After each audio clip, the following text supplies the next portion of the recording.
They call me malfunctioning. Not to my face, of course. In the High Council chamber, they use softer words, irregular, delayed, atypical. But I hear the truth beneath their careful phrasing. I am 37 cycles old, Empress of Lithera, and I have never formed the neural paralink my species considers as natural as breath. 7 suitors have stood before me in ceremonial silver. 7 alliances that would have strengthened trade routes, secured fleets, stabilized rival houses. 7 times I have said no. The last refusal cost me more than patience. You endanger the continuity of the throne, High Chancellor Marrow said, his voice echoing beneath the crystalline dome. Your reluctance is no longer personal. It is political.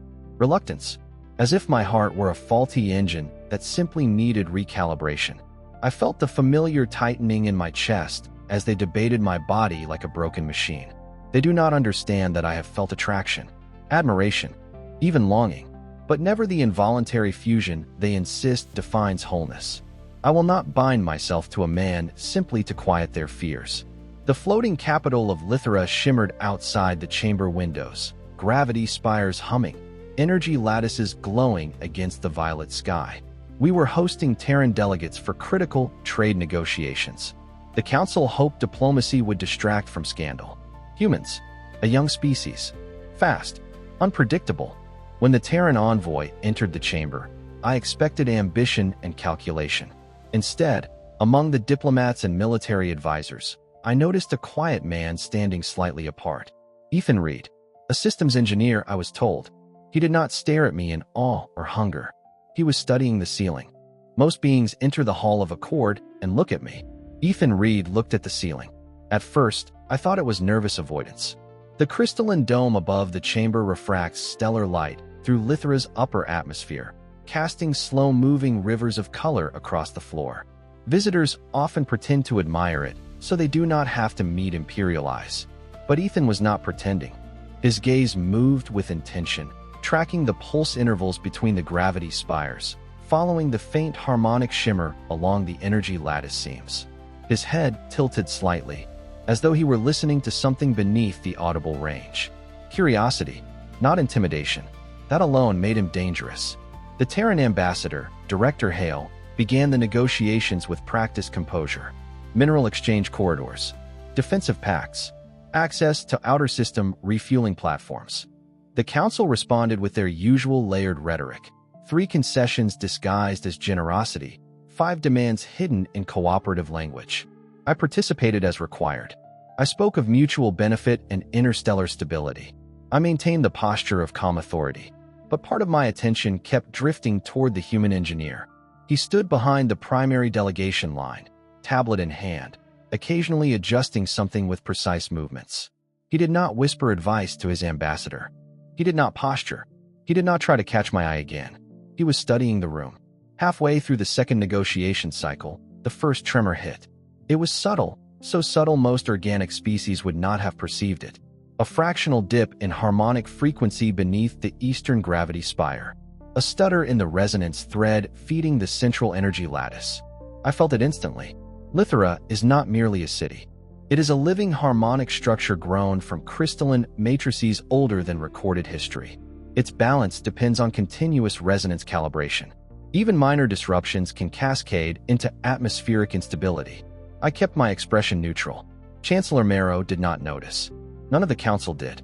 They were too focused on cornering Director Hale into a disadvantageous clause regarding asteroid extraction rights. The second tremor was stronger. A faint flicker passed through the ceiling dome. Several diplomats glanced upward. Murmurs rippled through the chamber. If the gravity spire destabilized during a diplomatic summit, the political humiliation would be catastrophic. Then I saw him move. Ethan did not ask permission. He did not announce concern. He stepped sideways, as if adjusting his stance, and tapped rapidly across his tablet. His eyes narrowed, not in panic, but in analysis. Another flicker. Stronger. He looked directly at one of our wall consoles. Ancient Serati interface architecture that most off-worlders cannot even interpret without weeks of study. He understood it. I saw the moment of recognition in his face. The problem was not a core failure. It was resonance interference, external fluctuation in the atmospheric stabilizer grid, likely triggered by heightened energy output from the negotiation broadcast arrays. A chain reaction. If left uncorrected, the gravity spire would overload within 3 minutes. My guards tensed. The council continued arguing. Ethan moved again, this time toward the Terran auxiliary terminal embedded in the negotiation platform. It was designed only to monitor data feeds, not interact with Lithra's systems. He connected. I should have ordered security to stop him. Instead, I watched. His fingers flew across the interface. Not random commands, calculated sequences. He rerouted the Terran broadcast signal first, isolating the interference source. Then he began translating Serati harmonic frequencies into Terran engineering equivalents on his display. He was not attempting to override our system. He was synchronizing with it. A third tremor shook the chamber. Several crystalline filaments along the ceiling flared dangerously bright. Director Hale noticed Ethan's movement. "Specialist Reed," she said quietly. "I've got it," he replied without looking up. There was no arrogance in his tone, only focus. He accessed the Terran ship's external comm array and initiated a counter-frequency pulse, subtle, calibrated to neutralize the interference without penetrating Lithra's internal defense grid. The flicker stopped. Not instantly. Gradually, the hum beneath the chamber floor stabilized. The gravity spire's resonance curve returned to baseline alignment. The ceiling light smoothed into its natural rhythm. 3 minutes and 11 seconds after the first tremor, the crisis was over. The council had not even realized how close we had come to disaster. I felt it, though. The echo of what could have been. Chancellor Marrow paused mid-sentence, glancing around as if sensing something amiss but unable to identify it. Director Hale maintained composure, though her eyes briefly flicked toward Ethan in silent acknowledgement.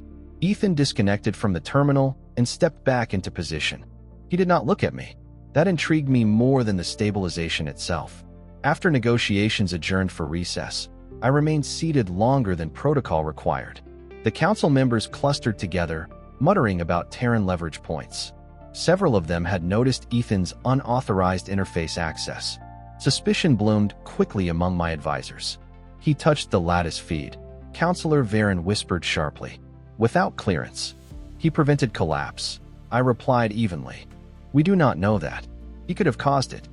I met Varen's gaze. He did not. Certainty is a powerful tool. I used it deliberately. The Terrans gathered near the balcony overlooking the city's lower spires. Ethan stood apart again, this time observing the vertical gravity conduits that kept Lithra suspended above the planetary surface. I rose. Protocol dictated that I remain surrounded by guards during recess. Instead, I dismissed them with a subtle gesture. The council watched with thinly veiled alarm as I descended the crystalline steps toward the Terran delegation. Director Hale inclined her head. "Your Majesty." "Director." My eyes moved past her, deliberately, until they settled on Ethan. "Specialist Reed," I said. "You appear to have an interest in our infrastructure." He turned. Up close, I saw the faint threads of gray at his temples. He was older than I had initially assessed. His posture was relaxed but alert, like someone accustomed to working in unstable environments. "I do," he answered simply. "It's remarkable engineering. You interfered with our systems." "Yes." No denial. No excuse. Why? Because they were about to cascade. Several members of my council shifted uncomfortably behind me. "You recognize the failure pattern?" I asked. He nodded once. "Your harmonic lattice is responsive, but your broadcast arrays were pushing frequency interference into the stabilizer grid.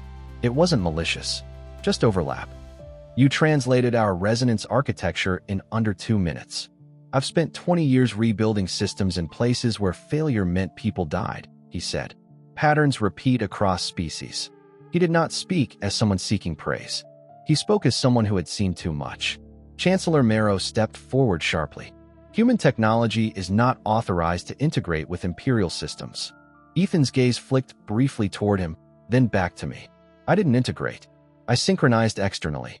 There's no residual code inside your lattice." I knew he was telling the truth. I could feel the integrity of the harmonic field. The council did not like that, I knew. "Your intervention prevented embarrassment," I said calmly. "Lithra thanks you." A small silence fell between us. Most beings would have bowed deeply at that moment. Ethan inclined his head, respectful, but not submissive. You're welcome, he said. His eyes met mine fully. There was no hunger in them. No political calculation.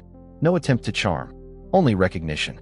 As if he saw not an empress, but a systems operator responsible for keeping something fragile alive. I felt something shift in my chest. Not the neural paralink the council insists defines completeness. Something else. Choice. Behind me, whispers intensified. The Empress shows too much familiarity. He accessed core systems. He looked at her. Let them whisper. I studied Ethan Reed for another heartbeat, committing the lines of his face to memory. You understand harmonic architecture, I said. Few outside Sarati science do. I understand structures that hum, he replied. Even if I don't yet understand your language. I surprised myself by almost smiling. You may, I said slowly, aware that every council member was listening, request supervised access to our public engineering archives during your stay. A ripple of shock passed through my advisors. Terrans were not granted such privileges lightly. Director Hale looked startled, but pleased. Ethan blinked once, then nodded. I'd appreciate that. Suspicion hardened behind me like cooling crystal. The council saw risk. I saw potential. And for the first time in many cycles, I felt something beyond duty stirring beneath my ribs. Not destiny. Not obligation. Curiosity. If you've watched this far, then this story is really interesting to you. Please confirm it by clicking like under this video. It doesn't cost you anything, but it will help me understand what story to publish for you next. Write in the comments who the alien woman in this story looks like, and who you would like to see in the next one. Let's move on. I told myself it was strategic. Granting Ethan Reed access to Lithera's harmonic archives could be framed as diplomatic goodwill, cultural exchange, a gesture of transparency designed to encourage Terran cooperation in the Neutral Corridor treaties. That was the explanation I offered the High Council. It was not the truth. The truth was far less defensible. I wanted to speak with him without witnesses. The archives lie beneath the floating capital, carved into the original crystal bedrock from which Lithera was grown 11 millennia ago. The corridors hum softly there, subsonic vibrations resonating through the walls like a living pulse. Only trained Sarati engineers and scholars are permitted extended access. On the second evening of the Terran visit, I dismissed my attendants early. Gasps followed the order. An empress does not walk the lower levels alone. An empress does not meet foreign engineers without a full escort. An empress certainly does not override council oversight for something so trivial as academic curiosity. I did all three.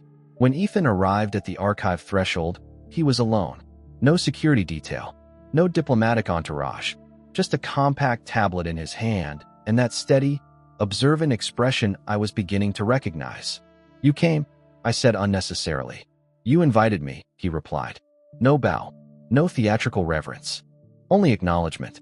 The archive doors unfolded in layered crystalline segments as I placed my palm against the interface node. The walls brightened in response to my biometric signature. Ethan watched the mechanism with quiet fascination. It grows, he asked. Yes, I said. The archive is not constructed. It is cultivated. We walked inside. The space opened into a cathedral of living crystal, veins of luminous energy running along the walls, data threads embedded in harmonic matrices that could be accessed through resonance rather than mechanical input. The air carried a faint metallic sweetness, like charged ozone after lightning. Most visitors are overwhelmed. Ethan stepped forward slowly, almost reverently. It's alive, he murmured, in a manner of speaking. He extended his hand toward a filament of light, but stopped just short of touching it. On Earth, he said, we build systems that degrade. We reinforce, patch, replace. This repairs itself. Yes, I replied, provided it is properly maintained. And if it's not, it fractures. He nodded as though that made perfect sense. I guided him toward a central harmonic node, an older formation predating even the modern capital's expansion. Its resonance pattern was slower, deeper. Our ancestors discovered that certain crystalline growth patterns amplify and redirect energy frequencies, I explained. The palace, the city, the defense grid, they are extensions of the same harmonic architecture. He crouched near the base of the node, examining the convergence of 7 primary crystal veins. His eyes tracked the oscillation pattern with unsettling speed. You're running dual-phase stabilization, he said quietly. But your outer lattice still carries minor atmospheric interference. You detected that during the summit. He glanced up at me. It was subtle. You corrected it. I compensated for it. Temporary fix. He hesitated, then added, "You'll need a more permanent recalibration soon." I felt a flicker of irritation at myself. I had invited him here for conversation. Instead, we were discussing infrastructure. But perhaps that was conversation for both of us. "You are not like most diplomats," I said. "I'm not a diplomat." "Then why are you here?" He stood slowly, dusting his hands even though no dust clung to them. "Because sometimes the best way to prevent war is to make sure the lights stay on," he answered. I studied him carefully. "You speak as someone who has seen war." He was silent for a moment. Then he nodded. "I've seen aftermath."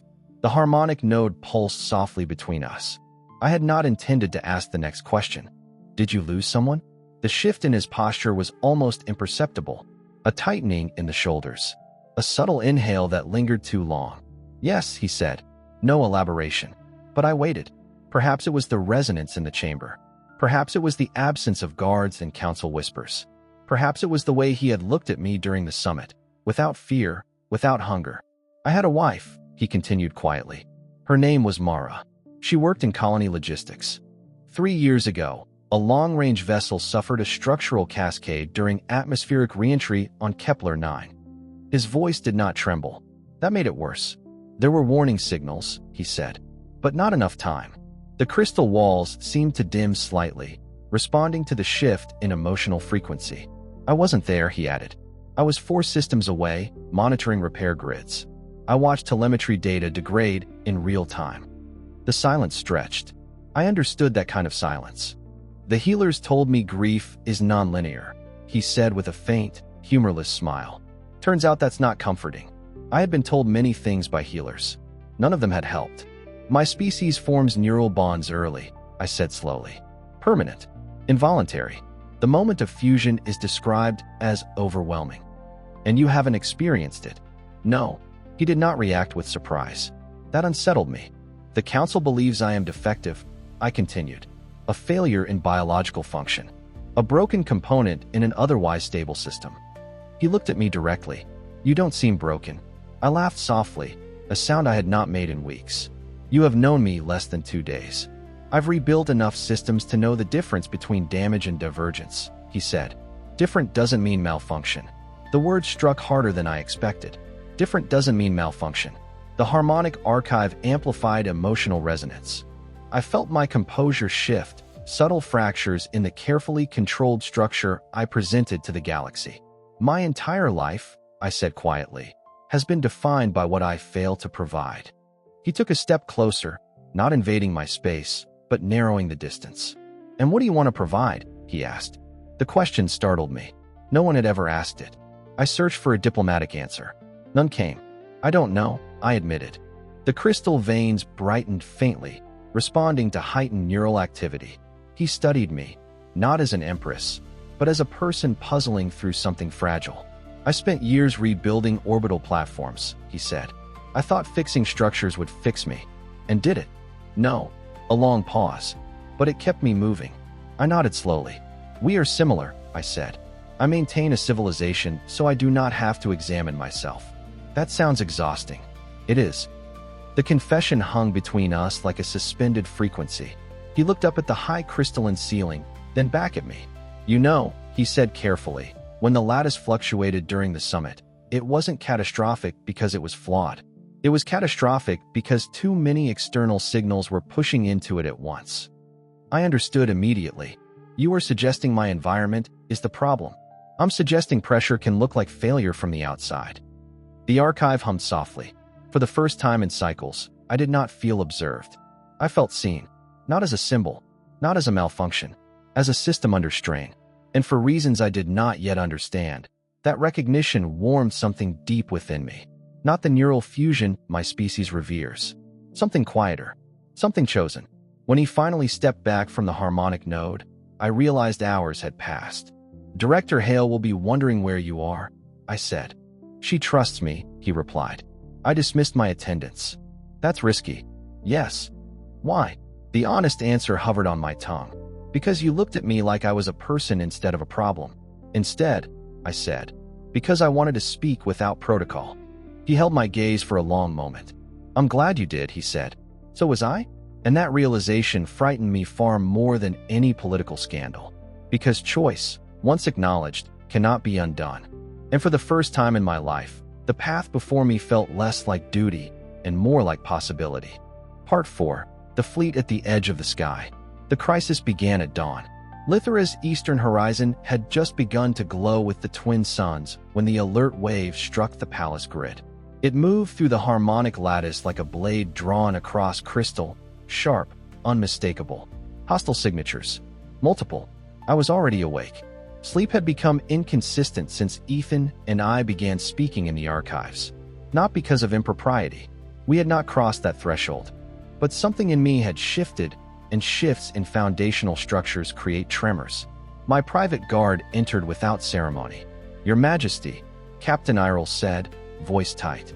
47 vessels have dropped from fold space at the perimeter of our primary trade corridor. 47. That number carried weight. Identification? I asked, already knowing. Kelveran military signatures. Admiral Cade RHYX. The seventh suitor. The one I had rejected publicly and unequivocally. The one who had spoken of me not as a partner, but as an acquisition.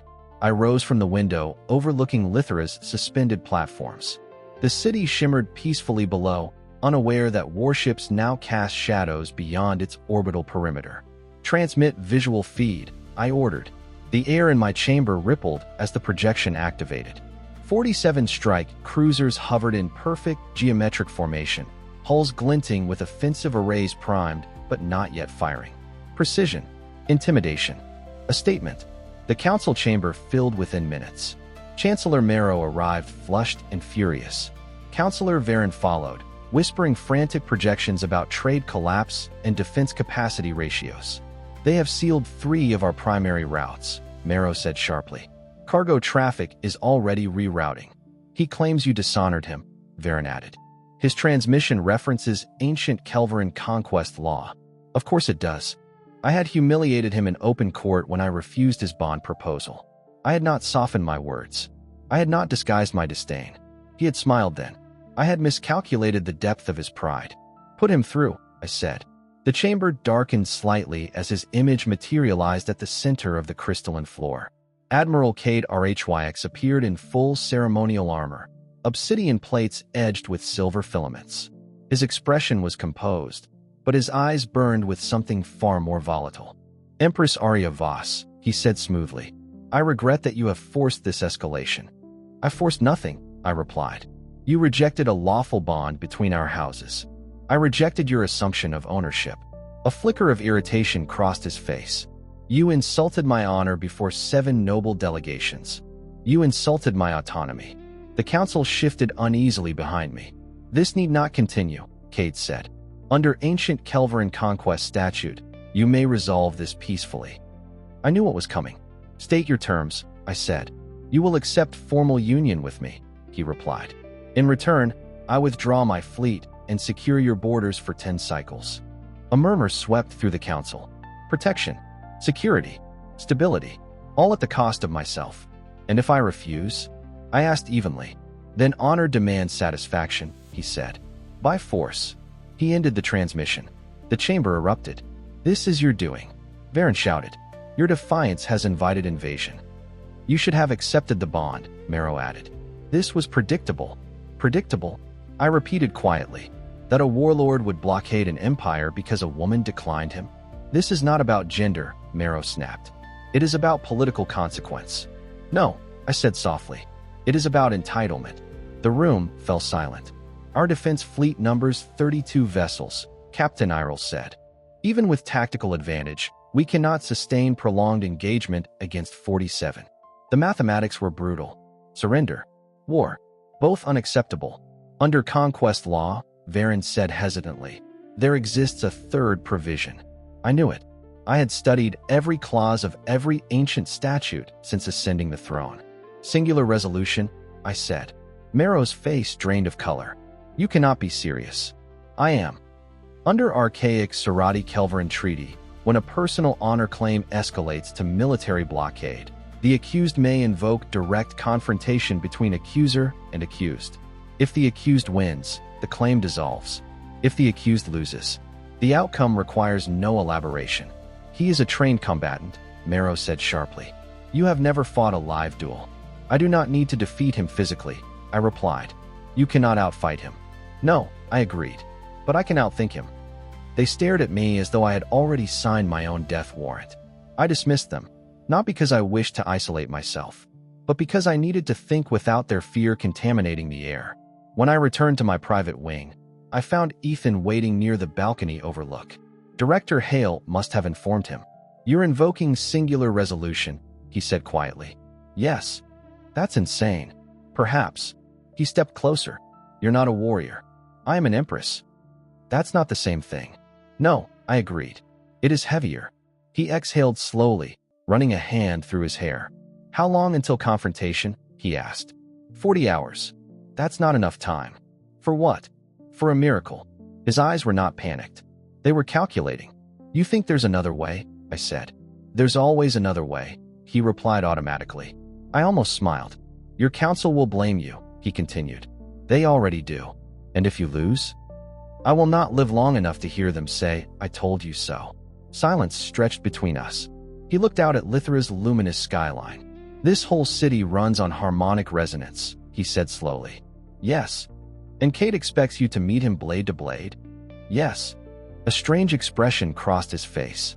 That's predictable. He is a soldier. And soldiers train for physical combat. Ethan said thoughtfully. They don't train for engineering. I turned toward him fully.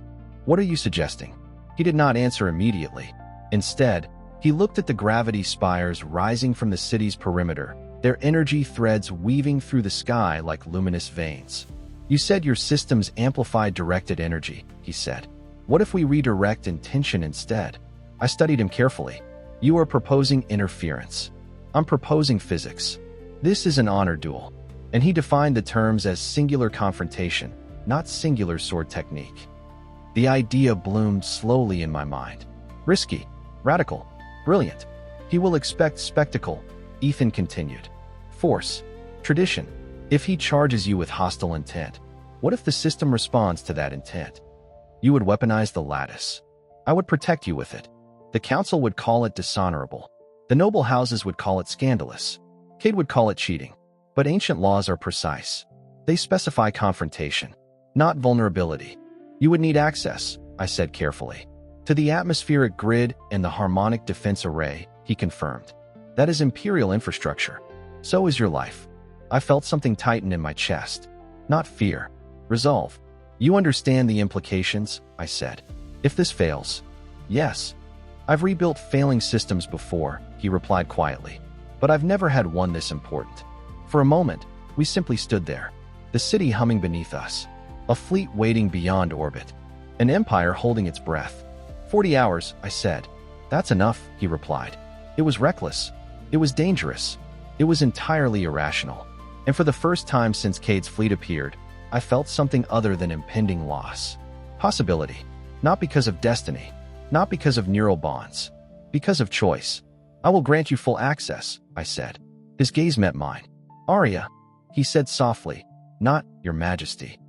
The sound of my name in his voice felt more stabilizing than any gravity spire.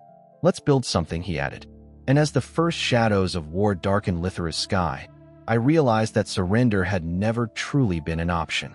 Not for my throne, and not for my heart. The night before the confrontation, Lithra did not sleep. The city never truly does, but that night its hum carried tension.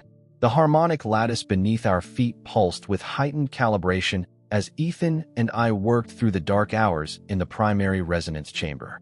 I had granted him full access, an act that would likely be cited in council archives for centuries as either visionary or catastrophic. The chamber was a circular vault of interwoven crystal conduits, each vein carrying energy through the floating capital and into the atmospheric grid. At its center stood the master node, a column of translucent crystal extending from floor to ceiling, glowing faintly with internal current. Ethan stood before it, sleeves rolled back, tablet projecting layered schematics into the air. Your atmospheric defense grid was built for external bombardment. he said, fingers moving quickly. Impact absorption, thermal dispersal, frequency redirection. Yes. What it doesn't account for is localized intent. I watched him map Kelvin combat physiology against Serati harmonic response curves. Your certain hostile neural activity produces measurable variance. I asked. Every species generates microelectromagnetic shifts when initiating aggression, he replied. In combat, it spikes, and the lattice can detect that. With recalibration, he had already interfaced with 3 peripheral nodes. The harmonic frequency across the city had shifted subtly, fine-tuned, sharpened. If Kate attacks you with lethal intent, Ethan continued, the resonance field will interpret it as an external assault and respond with proportional force. Force sufficient to incapacitate. Force sufficient to make further aggression impossible. I studied him carefully. You're certain it will not kill him? His expression tightened. It will not kill him. That answer mattered. I did not want blood. I wanted freedom. The hours blurred. He moved with relentless focus, rewriting defensive algorithms, converting atmospheric stabilizers into responsive amplifiers. At one point, he forgot to drink the water I had brought. I pressed the cup into his hand myself. Hydrate, I ordered softly. He obeyed without argument. There was something strangely intimate about watching him work, his brow furrowed in concentration, gray threads in his hair catching the crystalline glow. You trust me, he said at one point without looking up. Yes. Why? Because you looked at me like I was a person instead of a malfunction. Because you stabilize systems under pressure, I replied. He gave a faint half-smile. That's not an answer. It is the one I have. He did not press further. Just before dawn, he lifted a small crystalline pendant from the workbench, a delicate structure woven from lithium harmonic threads and Terran conductive filaments. This will anchor the localized field to your biometric signature, he said. I stepped closer. It was simple in appearance, almost fragile. It will respond only to directed hostility, he continued. Passive proximity won't trigger it. And if he attempts deception? I asked. Hostility isn't just motion. It's neural intent. You're certain your readings account for Kelvin combat conditioning? He met my eyes. I'm certain physics doesn't care about pride. He fastened the pendant around my neck. His fingers brushed my collarbone. Warm. Steady. The contact lasted only a second longer than necessary, but it was enough. The arena filled quickly at first light. Lithera's central dueling platform hovered above the city's core, a circular expanse of polished crystal surrounded by tiered observation decks. Every noble house representative was present. The High Council stood in rigid formation. Terran delegates occupied a reserved section near the eastern railing. And beyond atmosphere, 47 Kelvin warships waited. Cade RHYX stood opposite me at the far end of the platform. He wore full ceremonial armor, black and silver plates etched with conquest sigils. A blade rested in his hand, humming faintly with kinetic charge. He looked confident. Why wouldn't he? He expected an empress with no combat training. He expected tradition. He expected fear. I wore no armor, no visible weapon, only the pendant at my throat, glinting softly in the twin sun light. A murmur rippled through the crowd. She's unarmed. This is suicide. Madness. Cade smiled faintly as he approached the center. You come defenseless? He called across the platform. I come as myself, I replied. Your pride will cost you everything. Your arrogance already has. A ripple of tension swept the arena. The officiator raised a crystalline staff. Singular confrontation under ancient statute. Accuser and accused. Outcome binding. The staff struck the platform. The duel began. Cade did not hesitate. He charged. 3 steps. On the 4th, the pendant ignited. Light erupted around me, not blinding, but brilliant. The harmonic field activated with a low thunderous resonance that rolled outward in concentric waves. Cade faltered mid-stride. His blade arm trembled. He pushed forward, teeth bared. The field intensified. The crystal beneath his feet vibrated violently as hostile neural intent spiked. A surge of redirected energy pulsed from the pendant outward, invisible but undeniable. He staggered. Another step. The resonance hit harder. His blade dropped from his hand with a sharp metallic crack against the platform. He collapsed to one knee, gasping. The arena fell silent. What? He choked, attempting to rise. Each attempt to channel aggression triggered a feedback cascade. The more force he intended, the stronger the field responded. He tried again. The platform beneath him flared with harmonic backlash. He cried out and fell fully to his knees. I walked toward him calmly, each step steady. The pendant glowed softly at my throat. "You demanded singular confrontation," I said evenly. "You face me now." "This is trickery," he spat. "This is engineering." The word carried across the arena. I stopped a few paces away. "You cannot harm me," I continued. "Your own intent prevents it." His breathing was ragged. Humiliation replaced fury in his eyes. "You stand because of foreign interference," he hissed. "I stand because I refuse to surrender." The crowd remained utterly still. Every noble house, every counselor, every Terran, watching, understanding. "You will withdraw your claim," I said quietly, "or you will remain here unable to rise while your fleet watches you fall." His jaw clenched. For a moment, I saw the internal battle, the pride warring against reality. Finally, through gritted teeth, "I withdraw my honor claim." Louder, "I withdraw my claim." The officiator stepped forward. Claim dissolved. Confrontation concluded. The harmonic field faded. The pendant dimmed. Cade remained kneeling as his guards rushed forward. 47 warships began to reposition beyond atmosphere. The blockade dissolved. The crowd erupted, not in cheers, but in stunned disbelief. I turned. My gaze found Ethan in the observer section. He gripped the railing tightly, knuckles pale. When our eyes met, something passed between us. Not triumph, not relief. Recognition. We had done this. Together. As the council surged forward demanding explanation, I did not look at them. I climbed the steps toward the observer platform instead. Gasps followed. Protocol fractured. Scandal ignited. But none of it mattered in that moment. I stopped in front of him. "You were correct," I said quietly. "There is always another way." His voice was rough when he answered. "You were the one who stood there." "No," I said softly. "You gave me the shield." The city hummed around us. The fleet retreated. An empire shifted. And beneath the pendant's fading warmth, I felt something far more dangerous than war. I felt what it meant to choose someone. Not out of necessity, not out of biological imperative, but because I wanted to. And that choice had only just begun. Victory does not silence a council. If anything, it sharpens them. By the time the arena had cleared and Admiral Cade RHYX's fleet had folded out of our system, the High Council had already convened an emergency review session. I was summoned not as a triumphant ruler, but as a defendant in my own court. They did not congratulate me. They did not acknowledge that Lithera's trade routes were open, that our cities had been spared bombardment, that our people would sleep without fear. They focused on one thing. The method, Chancellor Marrow said tightly. "You altered imperial defense architecture without unanimous approval." "I authorized recalibration," I replied. "Through a foreign engineer. Through expertise." Murmurs of disapproval rippled across the crystalline chamber. "You humiliated a military power," Councillor Varen added. Cade RHYX will not forget.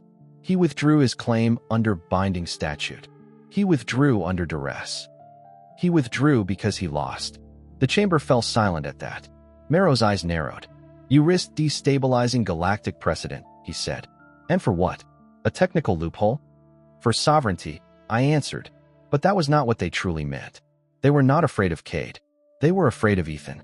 "You have shown inappropriate familiarity with the Terran specialist," Varen continued carefully, granting him unsupervised access, publicly acknowledging his contribution. "He prevented war. That is not the issue." Of course it was not. The issue was perception. An empress who did not require traditional bonds. An empress who collaborated with a human. An empress who chose innovation over ritual combat. "You weaken your position," Marrow pressed. "The noble houses already whisper. They have always whispered. This is different." Yes, it was. Because this time, I did not feel cornered. I felt anchored. "You fear scandal," I said calmly. "I fear stagnation." The debate stretched for hours. Accusations disguised as concern. Questions sharpened into warnings. But beneath it all, one reality pulsed louder than their disapproval. Cade had retreated. Lithera stood intact. And Ethan Reed would be leaving tomorrow. That thought cut deeper than any council criticism. When I finally dismissed the session, the chamber emptied with restrained tension. No one met my eyes as they departed. No one congratulated me. The twin suns had begun their descent when I returned to my private balcony. The city glowed in layered tiers of light. Harmony restored. Stability secured. I should have felt triumph. Instead, I felt time slipping. The Terran vessel hovered in lower orbit, departure window scheduled at first light. I found him near the western observation deck. He was alone again, looking outward. "You won," he said quietly when he sensed me approach. "We won." He gave a faint shake of his head. "You were the one standing in that arena. You were the one who made it survivable." Silence settled between us, heavier than before. "The Council isn't happy," he said. "They rarely are. They'll tighten restrictions." "Likely." He exhaled slowly, leaning against the railing. "Director Hale filed her final diplomatic packet this afternoon," he added. "We've secured mining access in exchange for grid recalibration protocols. You negotiated efficiently. That's what I do." I studied his profile, the subtle crease between his brows, the fatigue in his posture. "You leave at dawn," I said. "Yes." No hesitation, no dramatics, just fact. "I assumed," he continued carefully, "that after the duel, things would return to equilibrium. They have. Not politically," he clarified. "Emotionally." The word remained unspoken. "We were two lonely people in a crisis," he said. "Crisis distorts things." "Does it?" "It intensifies them." He turned to face me fully. "I don't regret helping you," he said. "I don't regret any of it." "Then why does it sound like goodbye?" "Because it was." He searched my face with an expression that felt almost painful in its restraint. "Aria," he said quietly, using my name as he had begun to do only in private. "I am not built for courts or dynasties. I fix systems. I move on." "You don't have to." "Yes," he said gently. "I do." The words struck deeper than the Council's criticism. "You think this was temporary," I said. "I think it was real," he corrected. "And because it was real, it has to end cleanly." "End." The word vibrated in my chest like a discordant frequency. "I won't be the reason your council fractures further," he continued. "You just proved you can outmaneuver warlords. Don't lose ground because of me. You are not ground to be lost. I'm a Terran engineer who rewired your defense grid. You are the reason I am not bound to a conqueror." He held my gaze steadily. "And now your empire stands secure," he said. "That was the goal, was it? Or had the goal shifted somewhere between harmonic archives and sleepless nights recalibrating fate?" "You think I invited you into my city only for war?" I said softly. He did not answer, because he knew that was not the truth. The air between us felt thinner, vulnerable. "I never expected anything beyond cooperation," he admitted. "I didn't plan for this. Neither did I." The honesty settled heavily. The sky above Lithera darkened, stars emerging like scattered embers. "I've rebuilt myself once," he said after a long pause. "After Mara." Her name landed gently, without bitterness. "I don't know if I can rebuild again." The admission was raw, more vulnerable than any confession of grief. "You wouldn't have to rebuild," I said. He looked at me with something like regret. "You deserve someone who can stand beside you without complicating your world. You stood beside me when it mattered most." That was different. Why? Because it was temporary. The word again. Temporary. As though what had grown between us could be neatly archived and sealed. "You believe we are merely circumstance," I said quietly. "I believe timing matters." "And if timing is an excuse?" He flinched slightly. That told me enough. The departure alarm chimed faintly from orbit, a subtle reminder of schedules beyond emotion. His ship was preparing final pre-launch sequences. "I'll report to the shuttle in an hour," he said. "So soon." That's how departure works. There it was again. That careful detachment. He thought he was protecting me. Perhaps he was protecting himself. "You saved my empire," I said. "You saved it by choosing to fight differently. I saved it because I trusted you." His expression shifted at that. Trust. The word carried weight. "I won't pretend this meant nothing," he said. "It meant more than I expected." "Then why leave?" He didn't answer immediately, because the answer was fear. And fear is harder to admit than grief. "I don't belong here," he finally said. "You don't know that." "I do." The certainty in his voice frightened me more than Cade's fleet ever had. Because war can be countered. Retreat cannot. The stars above Lithera burned steadily. Unmoved by empires. Unmoved by councils. Unmoved by the possibility that something fragile and extraordinary might slip away before either of us understood it fully. He straightened slowly. I should prepare, he said. And just like that, the future narrowed to a single approaching dawn. I watched him walk toward the interior corridor, footsteps measured. He did not look back. But I did. Because for the first time in 37 cycles, the thought of being alone again did not feel inevitable. It felt wrong. And I was no longer certain I was willing to accept wrong simply because it was familiar. Thank you for listening to this story to the end. Don't forget to like and subscribe. Write in the comments what moment in this story impressed you the most. And also check out the other videos that just appeared on your screen. See you in the next video.